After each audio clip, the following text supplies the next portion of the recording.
Cool.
Well, hello there and welcome to the Drax Files Radio Hour Live Sansar edition.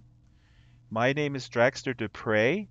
Yes, I kept my last name, although I occasionally live in Sansar now where there are no last names, or I guess there could be. This is the Drax Files Radio Hour, and I'm here with James Baikoyanu, and he needs to correct me if I'm pronouncing his name.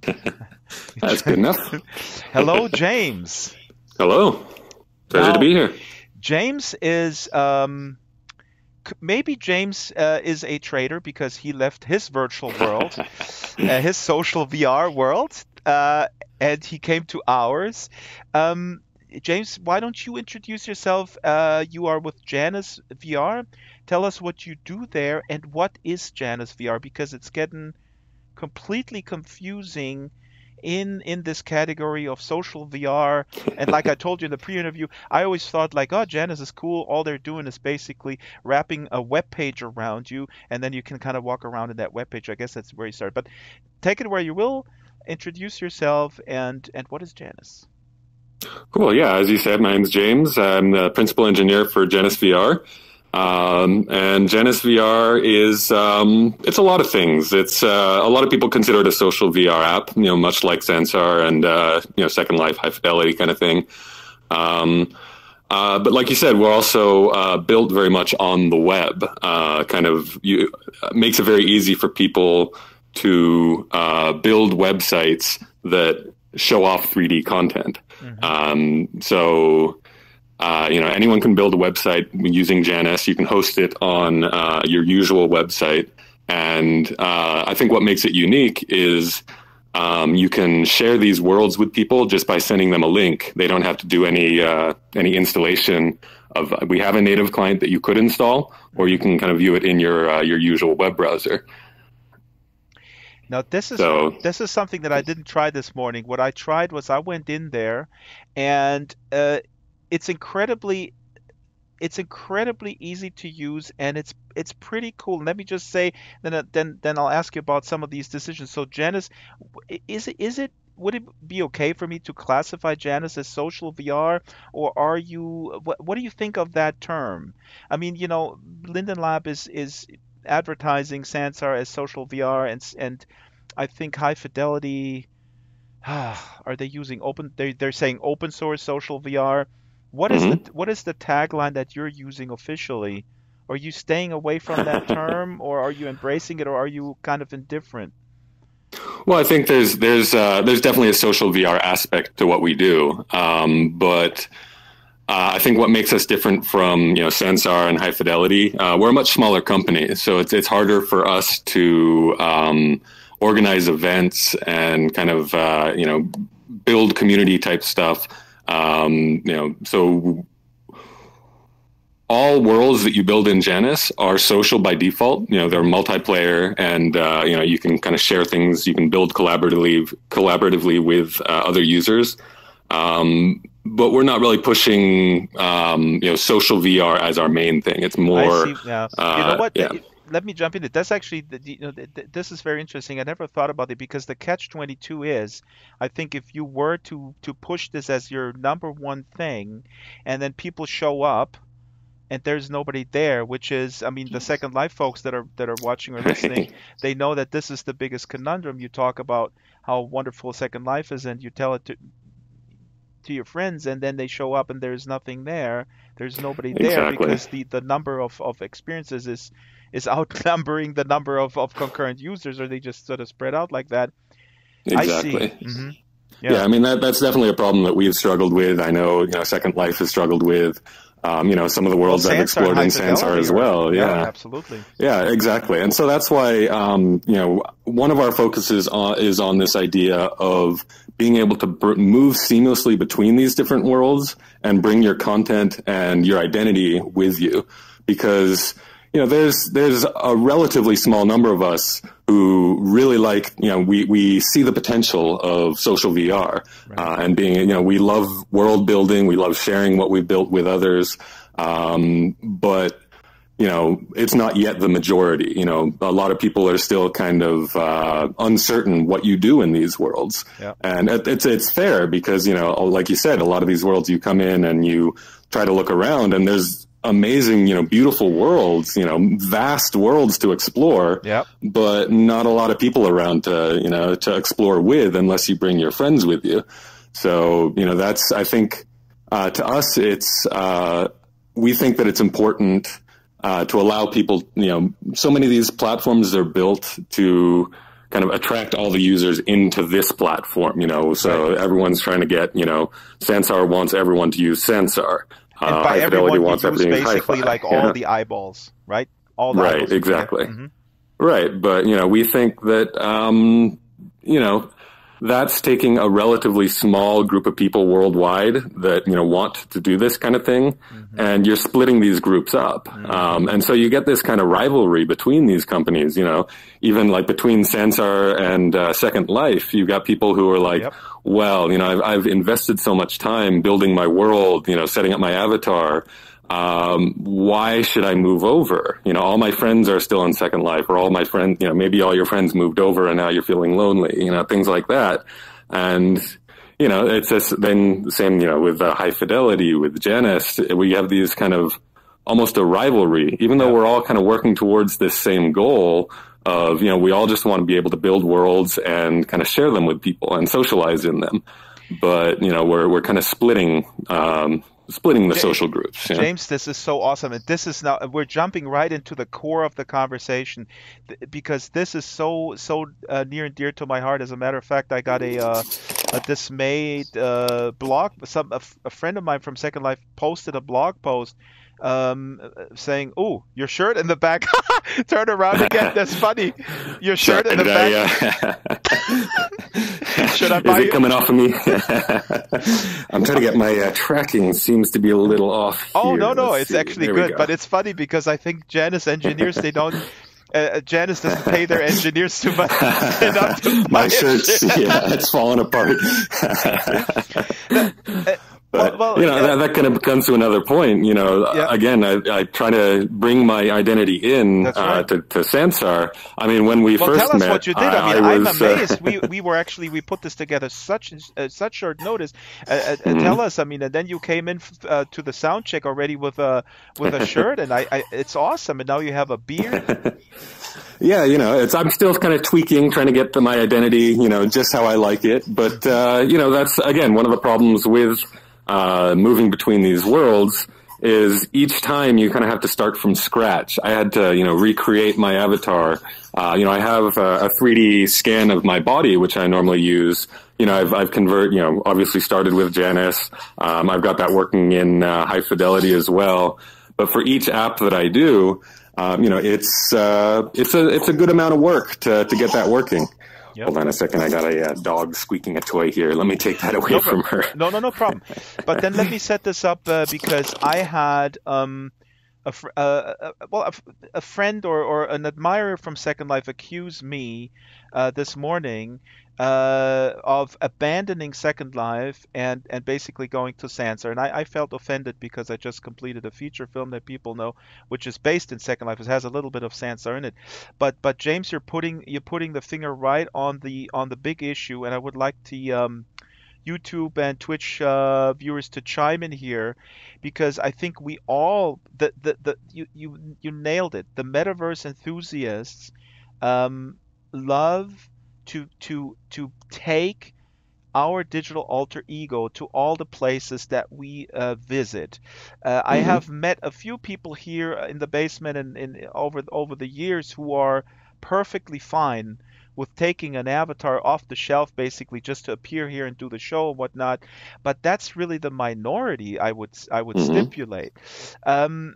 Your effort that's wonderful, but to be quite honest, we're Linden Lab and the other big players. They're competing for as you put it, seems like a limited set of eyeballs, at least in the beginning, right? Right.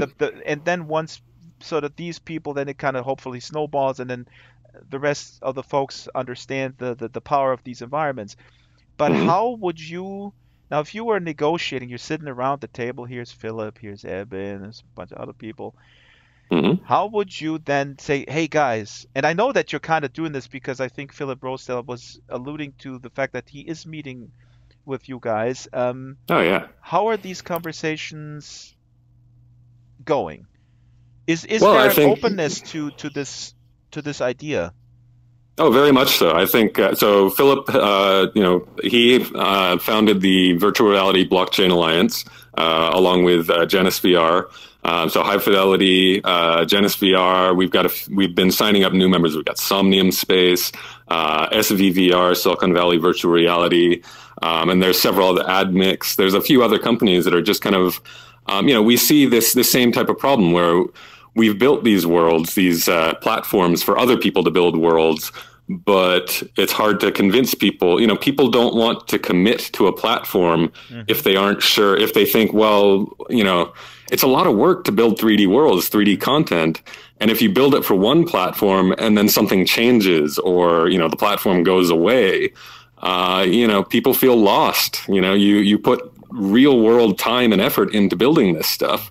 And so with the VRBA, what we're mainly looking at is ways to bring your identity and your possessions with you, as you move between these different worlds. So kind of, cross-linking between them, we're trying to come up with standards and kind of, proofs of concept that this is actually possible. So many of these worlds, they're built to be, popular term now is walled gardens, like the AOL, where they have exactly. Yeah. So people, they need these platforms. They need to have, a place to put this stuff, but they're leery. A lot of especially if you've been doing it a little while, you've had that experience where you put all your content into something and then something changes and, it's gone, or, you have to start from scratch kind of thing. And so that's why we're basically looking at different standards and different ways that we can just make it as easy as possible, because all of these platforms use the same underlying, 3D model formats, underlying, sounds and videos. We all support the same types of things, SPX, but there's OBJ, just MP3 and so exactly. And there's just different conventions about, well, how do you build, your avatar model? You have to rig it differently for Sansar versus for high fidelity versus for Janus. And those are the type of things that we're looking at. Like, how can we make it so that you can just rig it once and then bring it in, and kind of automatically, map your bone IDs so that things just kind of work. I think that's marvelous. Let me just actually I just forgot. As people know, I'm actually wearing a different hair today, which is made by Candy Brains. That's for Pride Month, and people do know that when I entered Sansar, I had the help of Kyle Matzarat, who was making the Dragster that is actually trademarked with the dreadlocks and with the goggles. Made it for me for Sansar because, like I said, I tend to be one of those people who feels incredibly uncomfortable when I enter a world and I have to inhabit sort of a stock avatar or even a good looking, right? Because it's about place making and embodiment, and it's our embodiment that we have become. Now, we'll talk about the Virtual Reality Blockchain Alliance also in terms of maybe protecting content a little bit later. You were primarily now also saying, of course, and that makes sense, you want to make it easy for content creators so that when they enter platforms or they think like, selling or from a commercial standpoint, I want to be present. I want to have my experiences on all these platforms to make it easier. But say this again. I mean, we said a little bit, but do you feel this is important also for the general user? Now, sorry, I'm going on such a big diatribe. People know that what I love about Second Life, and I hope that virtual worlds do this in general, is kind of break down the barrier between this division between consumer and creator. And that's what Philip, I think Philip's legacy really is, that he really attempted to kind of say, no, everybody is in some sense a creator, and I'm going to prove this to you guys. We all have that in us. It's just being sort of beaten out of us by the system or whatnot. Do you feel it's necessary for the growth of the platforms in terms of the user base that people can take their avatars? Because look at this. I knew we got being invaded.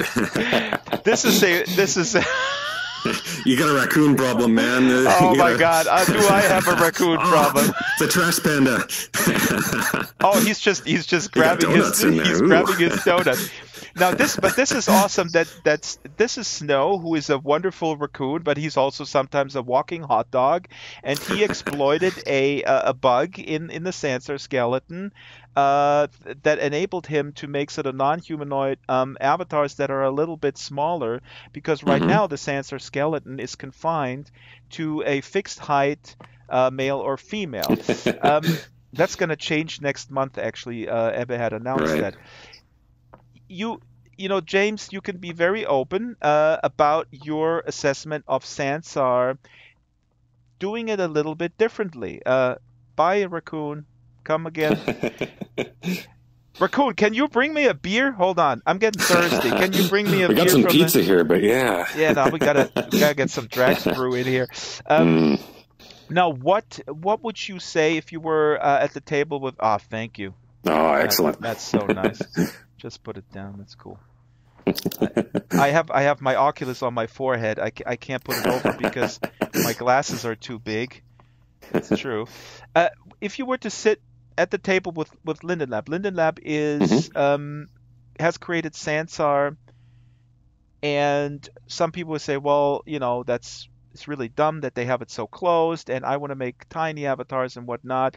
And others say that's very smart of Linden Lab to very specifically focus on a system that is where they guarantee a solid platform, as easy to use as Squarespace, because there is a validity, a value in the marketplace for the type of solid platform that may be restricted in some sense, but also just provides a service for people who don't want to kind of fiddle around under the hood.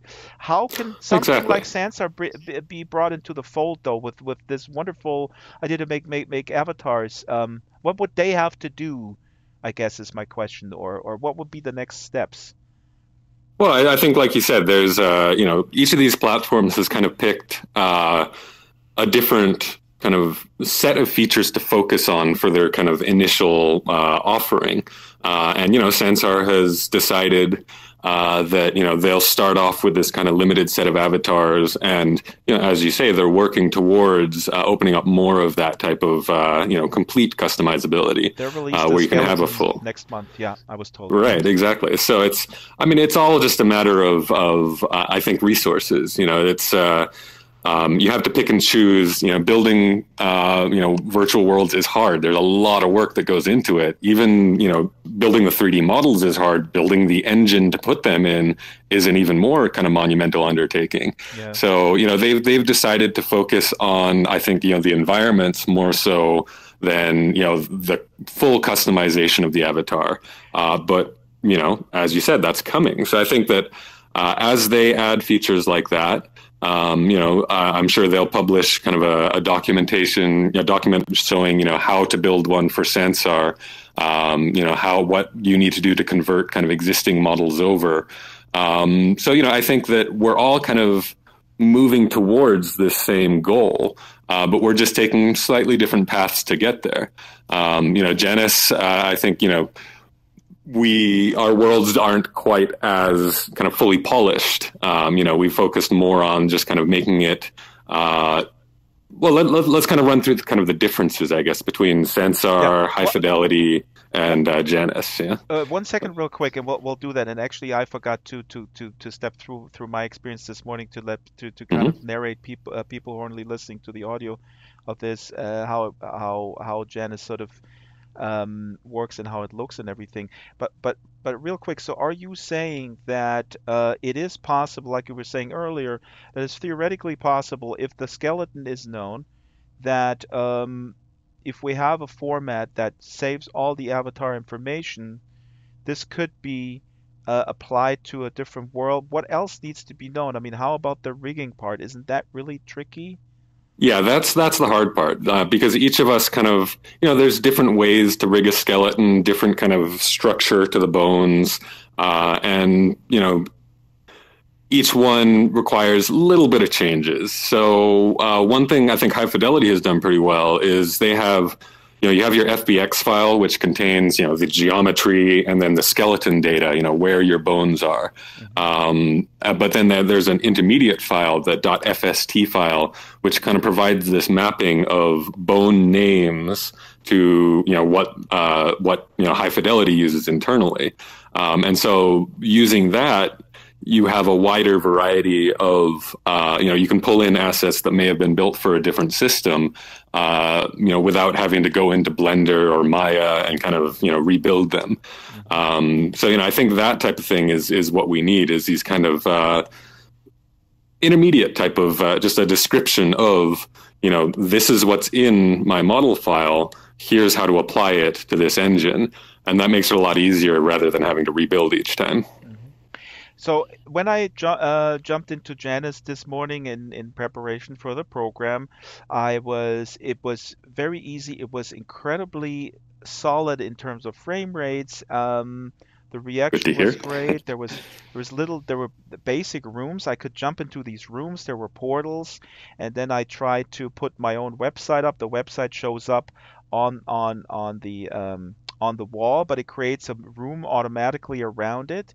So I guess that's one of the things where I could very easily put a room together where I can watch movies together. For example, I can see my controllers. I can see my avatar. It's a rudimentary avatar. Now, two questions. When I came in, what really baffled me, I didn't even have to set up an account. I just download, and then it assigned a random hilarious name. How explain that concept? Yeah, I mean, again, getting to the, each of us is focusing on different things. Janus, we haven't really focused on kind of storing a persistent identity. You can just kind of log in as, you pick a name, and it's like anonymous kind of thing. You can be, whatever. We're not really kind of enforcing usernames right now. The thinking was, as more people are working on this, other people are working very hard on this identity problem. And that's, a lot of the work we're doing with the VRBA is just kind of looking around at There's W3C is kind of the standards body for the web. They've been working on what they call the DID proposal, decentralized identity descriptor, I believe it is. And so that's a way that you can kind of your identity is like the token that proves that you are, who you are, is stored on in the DID. It's stored, different providers can store it for you, or we're looking at storing that identity on the blockchain. So there are kind of different ways that you could store your identity.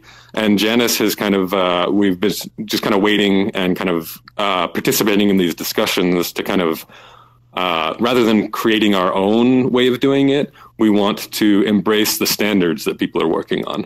And I think that's what's going to be important for this interoperability is, by necessity, when you first build these things, you kind of have to make up your own. But as we see, different platforms doing the same things, you can kind of look and say, okay, well, this is, 90% of this is the same as what we've done in this other app. So how do we just kind of bridge that last little gap and make it so you do it once and then you can use it across all the apps? That's what a lot of the discussion in the VRBA is about.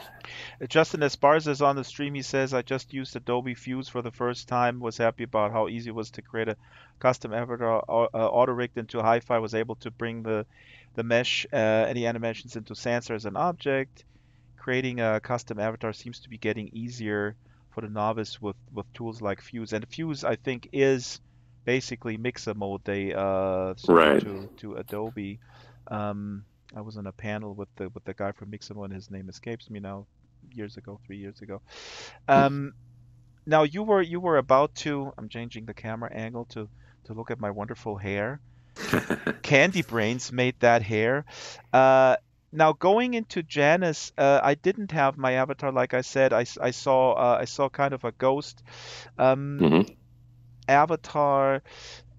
One of the things that I think Sansar provides, and also high fidelity. And again, I mean, you were just actually wanting to parse out the differences between these leading platforms. Maybe we should bring VR chat in there too. Yeah, they're definitely yeah. Although they had blocked me on Twitter, I love to say that. Well, I did say that platforms should be held responsible for if there is rampant harassment. I think platforms, and it's difficult. I'm not saying it's easy, right, but they cannot run away from it. They need to address it and at least start working on a problem. They can't just make it wish to go away. It's just not. I'm not saying all VR chat is harassment. Just for the record, I'm not saying that, but there was. Well, that's the curse of success. Yeah. Is once you reach a certain level of, especially once you get streamers in, and people want to go in and just have a good time. Yeah. But some people's idea of a good time isn't the same as what other people's idea is. Some people they're in there to socialize with their friends, versus other people are in there just run around and go wild. And it's tough because a lot of these closed platforms. VR chat isn't really a closed platform. You can create content for it. So it's, it's. I would say it's open. I mean, it's more open than Sansar in the sense because you can just. Actually, I think that a lot of my friends said, VR chat is going to close tomorrow because people just upload copyrighted content, and now with the new regulation here in Europe, the European regulation, which is very problematic, that puts an onus on platform providers to basically check every single piece of content. Yeah, which is not going to happen. It's difficult. It's impossible, really. Well, it's possible for the big behemoths, I guess. Exactly, which will right. Consolidate that. I'm going to link when the podcast comes out. I'm going to link to some interesting discussion on that. The GDRP. I'm sorry. Right. That's the name of the regulation. Where were we? Success, openness, delineating the differences in these platforms. Mm-hmm. But yeah, like you say, there's all these concerns that you have to worry about as you grow. Copyright, bad behavior within these platforms, and I think this is kind of why JanusVR stepped back a little bit from the social VR. I was just going to say, this is the question I want to ask you. is everybody in the social VR space a total masochist? Don't you guys know how hard it is to manage a middle Exactly. school, let alone a global middle school? Exactly. And we just don't have the resources to be, policing the community. And that's why I think, a lot of these platforms, you start off and they put you into this kind of shared starting area. And it's kind of, even in real life, you can't put everyone in the same place and expect them to get along with each other. People have they want to do different things. They have different, different personalities. And if you try to put, gamers in the same room as, say, knitting enthusiasts, I mean, they're just not going to get along, So I think that's where we focused on the idea of, in Janus, world building. You can host your world. You can have it completely separate from the rest of the Janus system. If you want to have a series of worlds that are knitting themed or, gaming themed, you can do that and not even have those two social groups overlap, because it's tough to get people to behave when they're potentially very different. You're making a wonderful point. So you're basically saying that the idea of a unified welcome area is probably not going to work unless you pre-filter people, maybe give them a short questionnaire about their core interests, I guess, but then it would sort of funnel them into maybe too narrowly. Maybe they don't even know they have a certain aspect. I had Jessica Outlaw here a couple months ago, and that was basically her proposal, was to solve the harassment problem or the conflict problem by pre-selecting and making sure that people are friends. I hope I'm not completely distorting her point of view. It's my recollection of what she said is to make sure that people are friends kind of beforehand in a way.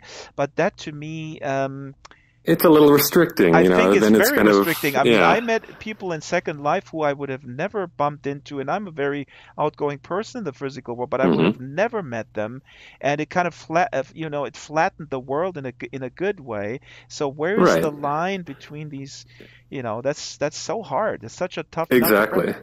Well, I think, to kind of reference Ready Player One, the idea of you have to give people, you have to give gamers a place where they can go and game and they can be that kind of the, very brash, rough personality without stepping on the toes of the people who are just there to socialize. And the problem with a lot of the platforms right now is that's really all there is. There's socialization. VR chat is really the fun you have there is role playing. You put on like a Homer Simpson avatar and you run around acting like Homer Simpson, and that's hilarious sometimes, but sometimes you're there to have a conversation with your friends, or you're doing something and then, some guy comes up as Homer Simpson and is just bothering you. It's like,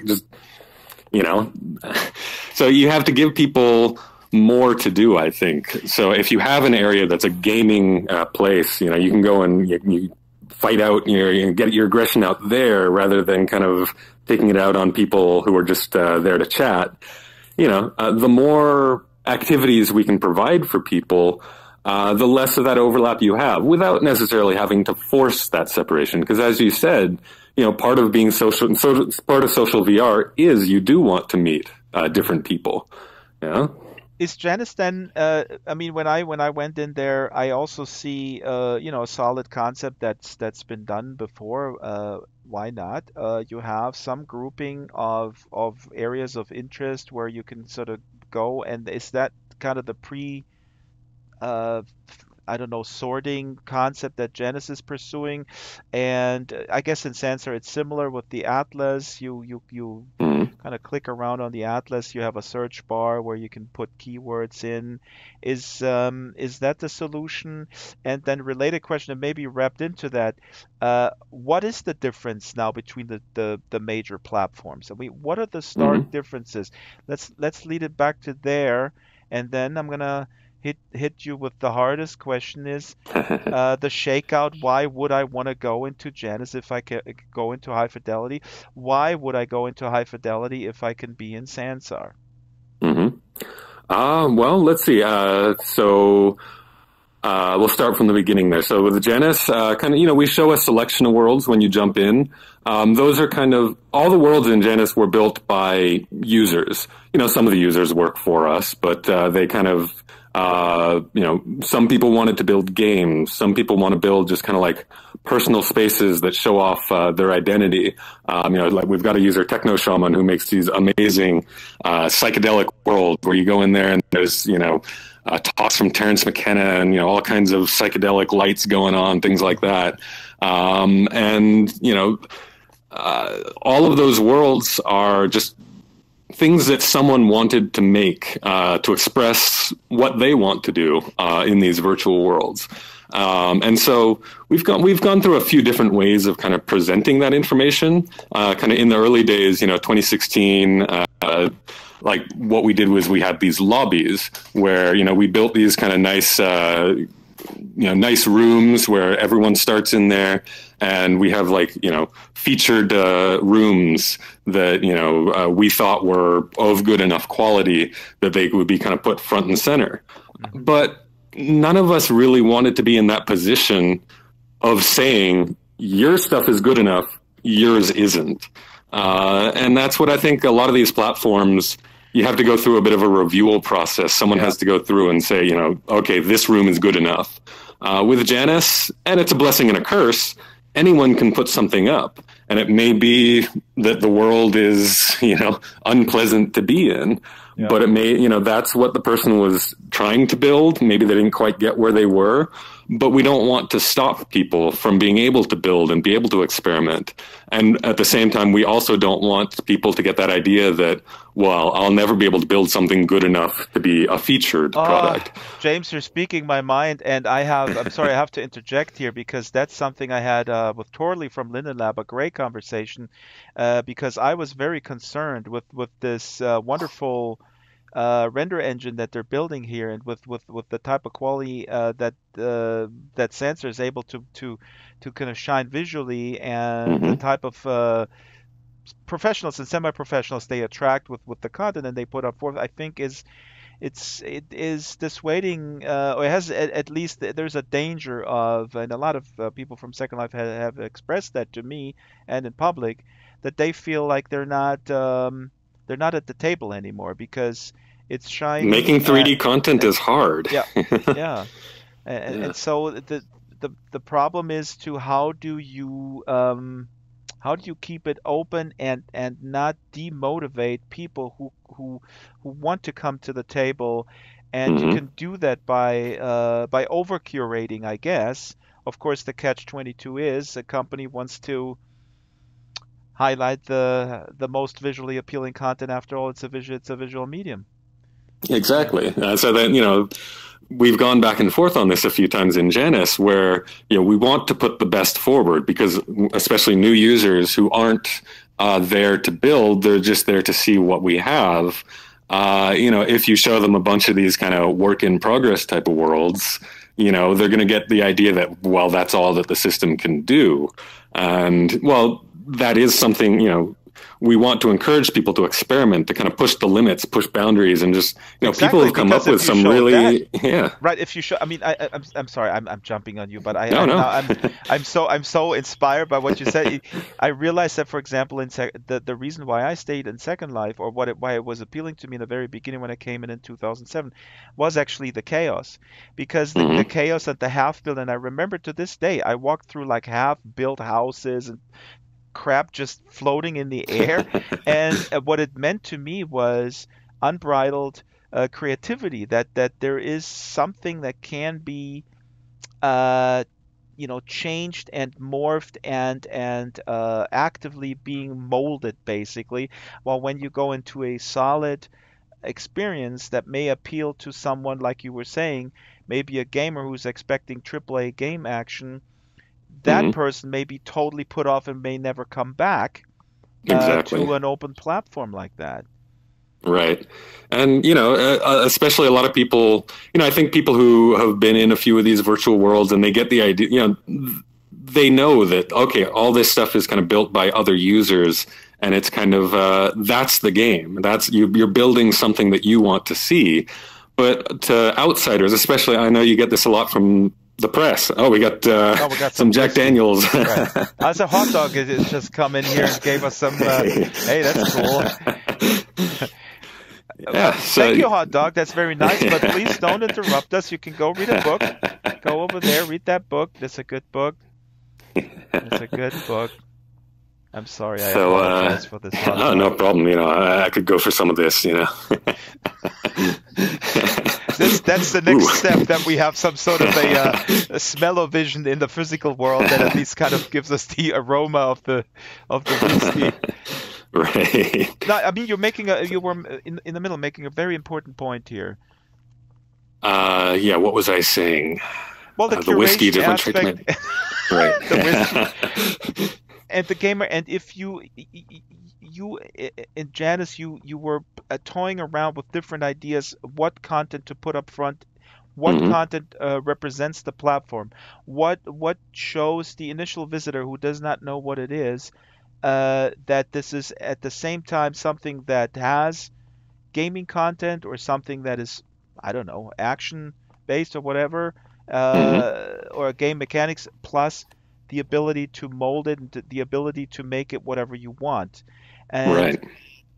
You were just saying, and this is interesting, you were just saying that we know that these virtual worlds are about making things. And I have to interject here because I think the problem, and it took me a long time to figure this out as a documentarian, because I always assumed that this is known by everybody. But I realized that a lot of people don't know that. Maybe that's generational. I mean, I know with my son, he kind of assumes he's 15. He kind of assumes that things can be molded. A lot of that has to do with Minecraft, I guess. Where right. Are like, I was going to say exactly. They were sort of breaking this open, but I would still maintain that the majority of people, when they look at a 3D environment, they don't make that connection that they themselves could actually make that too, I guess. Is right. Well, especially platforms like this aren't really covered favorably in the press, exactly. Because the press comes along and we're so used to looking at AAA games, very well produced, put together systems, and then you kind of come into a system like this, and I'll be honest, Janus, High Fidelity, Sansar, we all have rough edges. Like right now, you have a book kind of floating above your hand rather than being held in your hand, and we as people who kind of work with this stuff, we're accepting of that. We're like, well, exactly. this is more than I could do before. I mean, exactly. We're baffled by the complexity when you came in today, and I see, wow, you have a little bit of a belly built into your shirt. Isn't that amazing? And somebody else would say, oh, come on, this looks like bad Pixar. What are you guys talking about? Right. Exactly. So I think that it's about expectations. People who aren't used to these type of worlds, they expect it to be as put together as a AAA title, but we're moving towards that, and I think that we're able to do much more in these worlds because in these games they have a very limited set of actions that you can do. You can shoot the gun, or you can place blocks. But in a world like this, obviously not everything here, but I can pick things up. I can throw things. A panda or a hot dog can come in, and it doesn't make any sense, but it's fun, The hot dog would probably disagree with you. In the world of the hot dogs, I heard that. Sense. See, he speaks the hot dog. Wait a minute. Do you speak English? Maybe. I have a question for Mr. JanusVR here. Go ahead. Can I upload hot dogs and various other avatars to JanusVR? Absolutely. So we don't host the files. Well, actually, I take that back. We do have a hosting service, vesta.janusvr.com, where you can upload your files. But the one major difference between Janus and, High Fidelity or Sansar or Second Life is you can host that anywhere you would a normal website. So if you have, Squarespace, or if you have Amazon services, you can put up your own content and just kind of pull that into your 3D worlds. You can, drag and drop directly into the 3D world from a website. So anywhere that you would normally put files, you can put those up and then pull them into the Janus world. Wow. Are you doing that to save on server fees, so it's cheaper for your company? I mean, there's definitely some aspect of that, again, the copyright problem as well. Again, getting to copyright. Exactly. Yeah. It does absolve us a little bit of that, but we're not necessarily doing it specifically for that. I think it's just, I personally grew up as, a web developer, kind of learning the web as it went. And that idea that nobody else controls your content. Right. You control your content. You can do whatever you want with that content. It's up to you to make sure that you're complying with copyright. Maybe your copyright rules in your country are different from in other countries. It's a thorny problem. We don't really have copyright, so exactly. Hot Dog, thank you very much. You may now leave. I don't know how you got this URL. It's very secret, and it's not hosted on my server even. But Mr. Hot Dog, I'll post the URL on the Discord server. Post it on the VR chat. No, but I mean, Mr. Hot Dog brought up. No, I'm glad that he was asking about the hosting, because I think I personally think that is a major advantage, but it's also, again,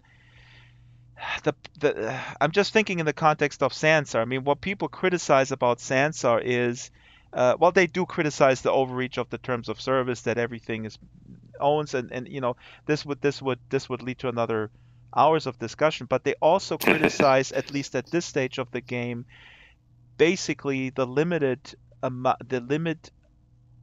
to the amount of customization in avatars specifically. And Snow, who was just here as the Hot Dog, I mean, he kind of worked around that. He's pushing the boundaries, And again, that's what's fun about these systems, is each one has limitations, but part of the fun is exploring it and trying to go beyond those limitations. But, sorry, I didn't mean to cut you off there. No. I mean, this is so fascinating, and it gives me such the way you just explained how easy it would be to bring something into Janus makes it extremely attractive to me, and I think to a lot of. I think the CEO of Linden Lab is calling me on the cell phone and says, "Why are you hosting the enemy on our platform?" I say this tongue in cheek because now we'll go to the question of a shake-up. I mean, where do you see this going? Do you see a consolidation of platforms? Is there only one to rule them all? Obviously, like we set out to discuss, and how you laid it out, you are a founding member of the Virtual World Blockchain Alliance. Is that the right term? VRBA, Virtual Reality Blockchain Alliance. Virtual Reality Blockchain Alliance, to solve these issues of transportability and therefore inclusion. I mean, I don't know. Take it where you will. I mean, is there a place for many different flavors, or is there only Coke, classic Coke? No, I think there's absolutely room. Yeah. My comparison. It's a good analogy, Yeah. No, I think there's definitely room in the market for these different platforms. And I think with Janus, especially what we're trying to do is find ways that we can work with these platforms. Either that's, bringing our content into, Sansar, High Fidelity, Second Life, or bringing content from those platforms into ours. For example, with High Fidelity, we've recently added you can install Janus Web as an app in your High Fidelity tablet. High Fidelity, you have a little tablet you can grab, and you can have now a little Janus icon, and you click that, and that kind of brings up. You can be kind of in the Janus world while you're still in High Fidelity. You can kind of move around. You can even grab objects, from your tablet and pull them into the High Fidelity world. So that's the type of thing we're looking for, is just how to make it as easy as possible to move yourself and move objects between these worlds. And I think that's maybe we've adopted that because we're such a small company and because we recognize that we are fighting against company. I say fighting, but it's a friendly competition. Yeah. Exactly. Companies that have much more money than us, much larger teams than us. So for us, creating such kind of fully put together experience as Sansar would be very difficult, kind of prohibitive. So we're trying to find these ways where we can fit in, and we don't want to prescribe to people that this is how you do virtual worlds. Our way is the only way.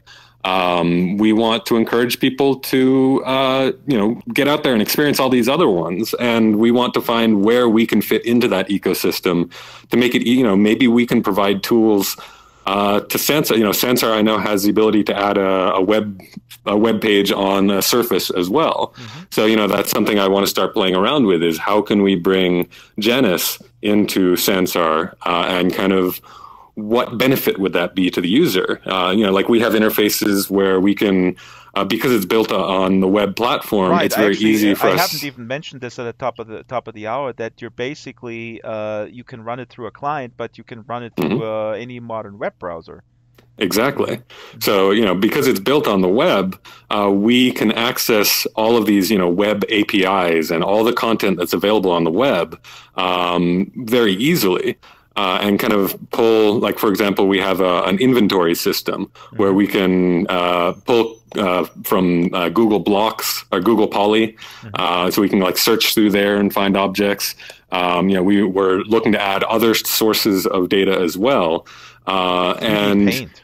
I love 3D Paint. Yeah, we'll have to look into that as well. So wait a minute, you're saying like the inventory system, you can pull that stuff, you can search Google Poly and then just click on it, and then it's available in Janus, and you can exactly. build with it? Mm-hmm. Exactly. You just drag it off, and it shows up in the 3D world, and you can place it, scale it, rotate it, and then same when you're running within high fidelity. We've got the ability now, you can pull it not just into the Janus world, but pull it out into the high fidelity world. Mm-hmm. So those are the types of interoperability we're looking for. And hopefully with Sansar, we can explore something like that as well. I think Ebbe is playing golf, because sometimes he also shows up here in the basement. I mean, this is again an unlisted duplicate of the famous 114 basement in Sansar. Only the hot dog, the raccoon, and the CEO of Linden Lab, Ebbe Alberg, have this URL, and usually Ebbe gets a ping on his cell phone while he's playing golf. I'm just telling my viewers, whenever the word interoperability is being mentioned, then he hops in and he's making deals. But no, I gotta connect you guys, because I think, for me personally, and I know for a lot of users, or as I like to say, residents coming from Second Life, the term residents of these worlds, the attractiveness is that we retain who we are, and we don't have to go through plastic surgery every time we go to another country. Imagine. Right. Exactly. And that's, VRBA, one of our members brought that up. It's like, you think about when you travel, what do you bring with you? You bring yourself, obviously. You bring currency, and maybe you bring some objects with you. So those are the type of things we want to make it easy to do that same sort of travel between virtual worlds. Yeah. Okay. Hunter Fox is here putting out some on the channel here on the YouTube, and I'm actually Tony. I interviewed Tony Parisi several times. He's now with Unity, but he was and he still is a proponent of he used to, I don't know if that's a direct quote, but he says we have the metaverse. The metaverse is the web. Hunter Fox here in the YouTube stream says the future of Janus is the internet itself, and it won't just be Janus, not entirely at least. Web browser will just go 3D naturally, and as AR begins to develop, Janus will go AR VR, just like you have mobile desktop versions of web pages, API. So Hunter Fox is basically saying, what are we wasting our time with all this crap? The internet itself is the metaverse. Yeah, I agree. I think that. All right, let's shut this basement down. I've installed a client.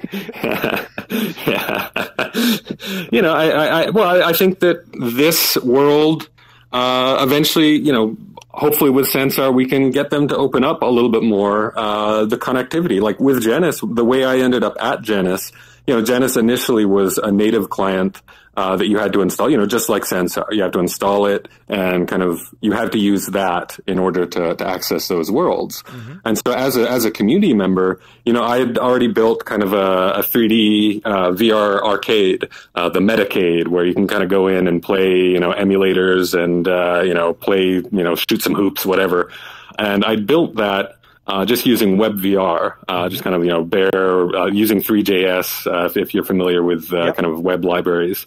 But I got to the point where, okay, well, I've got this arcade, but an arcade's no fun just by yourself. You want to bring your friends in. So rather than kind of sitting down and, coding my own version of the networking and kind of having to go through all that promotion of like, well, this is a new virtual world, I need everyone to come here. I just looked around and said, okay, well, what is out there? What is similar to what I'm building? And how can I kind of hook into that network? And so I basically contributed some code to them, which allowed my systems to talk with theirs and their systems to talk with ours. And at first I was worried. It's like, this is kind of, I'm hacking their systems. I'm doing something that, they didn't initially intend. And I think on some platforms, they would have been, oh, whoa, what are you doing here? But Janus is very much like, that's great. This is our vision. We want everything to just be available on the web. The web, like you said, it is a version of the metaverse where it's just kind of, open content connecting, you can jump between different websites and you don't have to worry about this is built with this library. This is built with that other library. Everyone can link back and forth and share content. So, I think that's, in that sense, yes, the web is very much what I would consider the metaverse. And a lot of these closed systems, they've done a very good job of, building the third dimension, basically. Mm-hmm. You have the full environments, and that's coming to the web. It's now possible on the web. I mean, I don't have the technical expertise to understand how long or how much it would take to, for example, get the visual fidelity of Sansar and also the audio engine, which is just amazing with the with audio occlusion and mm-hmm. the reverb that is calculated here. I mean, I say it every time. I'm just amazed at this room, the attenuation through the objects here, and if I go outside, I hear the sound emanates and moves according to the physical reality. Sorry, I'm going out of the room because we're at the top of the hour. We got to wrap it up with a last question, but please let's stand here in front of the screen here. This may be an older promo video. Here you can see a little bit of Janus, some of these rooms, mm-hmm. and I encourage folks to check it out. And I'm going to upload my Dragster avatar, who I have one as FBX. And we'll see how far I go. Maybe with Strawberry Singh, my co-host of Atlas Hopping, maybe we'll go in together. By the way, Hunter mm-hmm. Fox works for Janus, he just said. That's right. Yes. A plant on my YouTube channel. Just like you had the hot dog and the raccoon. I brought Hunter Fox. Wait a minute, the raccoon? No, the hot dog? Yes. I don't know who the raccoon is. Okay, I admit it. It's my dad. Oh, it's so funny. I'm camming behind you here with the shirt is falling off your back. So James, let me look at the time here. We got a few more minutes. Let's wrap it up. It was absolutely wonderful to talk with you. Thank you for coming. This is very enlightening and inspiring. People on the stream are saying that you get it. I don't know what you're getting. No, I don't know what we're getting either. We're building towards an unknown future. And that's the most exciting part of it. No, I think exactly. But you're really hitting the nail on the head with the need, and I do believe, and there's different opinions as we had touched upon this hour a few times. A lot of people, some marketing people, maintain that all you need is really cool looking avatars off the shelf, in the shelf, but it's not really so important to have that one avatar because the shift in society or societal norms is more towards a sort of a very kind of um, light, I guess, relationship with your digital alter ego. I personally disagree completely, but I have had conversations with marketing people where they would say they have data that I'm wrong. I don't have data that I'm right. I just have my intuition that it's important to me. And like you said But yeah, earlier, you know yourself. yeah, and again, I mean, I know I can't project towards everybody, but what you said in the very beginning of the hour was that the pioneers of enthusiasts and also of makers, they share that. It's important to us, and that's why it's important for us to pursue it, and maybe we can actually change those norms because I do Hmm. believe that it's better for everyone because it's if we want to make these, oh God, now I'm going on my soapbox. Where's my soapbox? If we make these places meaningful for interaction and transcending, groups and borders and coming together, then we need to project us how we see ourselves into this Exactly. world. We're not Hmm. just boxes or floating heads. That's just not Right. enough. Yeah. Hmm. I agree. You have 2 minutes to go on your soapbox and have a philosophical. Well, I mean, again, I think you covered it. There's the idea of like identity and ownership. I think it's true that a lot of people getting into these worlds don't necessarily yet have the ability, the kind of it's very difficult to build these kind of very custom avatars and things like that. And so yeah, many people when getting started, they would just start with the default avatar and maybe add some hats and tweak your eye shape and get good enough. And once they But arrive at the one, then they want to keep it and they want to travel with it. exactly, Yeah. exactly. And so then, even if this avatar you've built was a default avatar, Hmm. as you use these systems, that becomes that's what people expect from you. So if Hmm. all of a sudden you change it, Right. it's like you're a different person. Right. You have a different feeling talking to someone. So Like I show up at a PTA meeting with I don't know, with a raccoon head or something, yeah, or no shirt on my but back. Yeah. yeah, yeah, my back here with no shirt. Yeah, But it's, I but mean, yeah, again, I mean, so, I'm harping on this.